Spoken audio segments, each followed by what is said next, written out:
दोस्तों नमस्कार। दिल्ली के जंतर मंतर पर धरना प्रदर्शन जो है पहलवानों का भी जारी है और वहां पर धरना प्रदर्शन में बैठे बजरंग पूनिया के बारे में एक बड़ी खबर है और बड़ी खबर यह है कि जल्दी ही वो दिल्ली सरकार के मुलाजिम हो जाएंगे। जी हां, दिल्ली सरकार में उन्हें एक पद ऑफर किया गया है और उसे उन्होंने स्वीकार कर लिया और ये पद है चीफ स्पोर्ट्स एडवाइजर का। जी हां, दिल्ली सरकार में चीफ स्पोर्ट्स एडवाइजर के पद पर वो कार्यरत रहेंगे। उनको डेपुटेशन पर भेजा गया है रेलवे से, क्योंकि रेलवे में वो ओएसडी हैं, यानी ऑफिसर ऑन स्पेशल ड्यूटी, और ये पद भी उन्हें दिया गया था जब उन्होंने टोक्यो ओलंपिक खेलों में कांस्य पदक हासिल किया था और ओलंपिक पदक जीतने के बाद उन्हें ओएसडी का पद ऑफर किया गया और अब उन्हें दिल्ली सरकार में चीफ स्पोर्ट्स एडवाइजर का पद दिया जा रहा है और अगले कुछ एक दिनों में वो उसको ज्वाइन कर लेंगे। ऑफिशियली वो मुलाजिम हो जाएंगे दिल्ली सरकार के। दिल्ली सरकार का जो केंद्र है, स्पोर्ट्स केंद्र, एक सबसे बड़ा केंद्र जो है छत्रसाल स्टेडियम में है और इसी छत्रसाल स्टेडियम में ही उन्होंने अपनी लंबे समय तक कुश्ती का अभ्यास किया और उसके बाद ये योगेश्वर दत्त की एकेडमी में चले गए थे। योगेश्वर दत्त के अंडर सीखते रहे और उसके बाद ये अलग अलग जगहों पर इन्होंने प्रैक्टिस को अपनी अंजाम दिया। लेकिन कुल मिलाकर ये इनका जो लंबा समय है कुश्ती कला का, जो जिसकी शुरुआत हुई थी छारा में वीरेंद्र कोच के अंडर और उसके बाद छत्रसाल स्टेडियम में इनका लंबा समय बीता और इनकी ज्यादातर जितनी उपलब्धियां हैं, बड़ी उपलब्धियां, छत्रसाल स्टेडियम का बहुत बड़ा इसमें योगदान है। और इससे आप अंदाजा लगा सकते हैं कि पिछले कुछ दिनों से अरविंद केजरीवाल, जो कि दिल्ली के जो मुख्यमंत्री हैं, वो लंबे समय से जो है लंबी अवधि तक यहाँ पर रुके थे, बहुत देर तक रुके थे और उन्होंने अपना भाषण भी दिया था और उसमें उन्होंने कहा था कि दिल्ली के जो दर्शक हैं या दिल्ली के जो कुश्ती प्रेमी जनता है, खेल प्रेमी जनता है, उनको उनका कर्तव्य बनता है कि एक दो दिन की छुट्टी लेकर वो इस धरने प्रदर्शन पर जरूर आए। सोमनाथ भारती,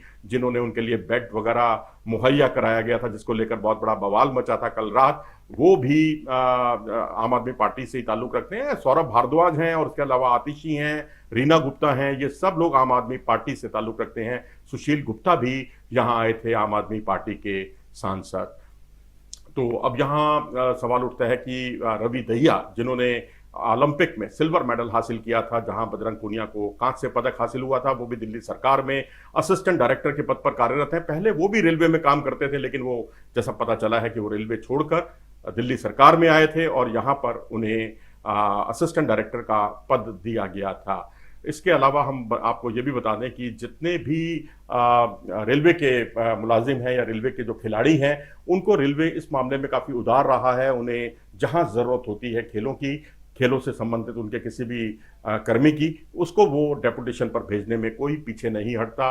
और इसकी मिसाल है कृपा शंकर, अनिल कुमार, जय भगवान सहित काफ़ी संख्या में खिलाड़ियों का दूसरे विभागों में खेल का विभाग संभालना। कृपा शंकर जो है वहाँ साई कोच की हैसियत से भालगढ़ में कार्यरत थे। हालांकि कुछ एक भत्तों में उनका नुकसान हुआ था 10 से 15 हज़ार रुपए का, जैसा कि कृपा शंकर ने हमें बताया, लेकिन उसके बाद उन्हें वापस भेज दिया गया और साई पर उन्होंने एक मुकदमा दायर कर दिया है उनको हटाए जाने को लेकर। और वहीं अनिल कुमार, जो कि भालगढ़ में ही ग्रीको रोमन के कोच हैं, नेशनल कैंप वहाँ लगता है और वहाँ वो मूलतः रेलवे के मुलाजिम हैं, रेलवे से ही वो वहाँ गए हैं।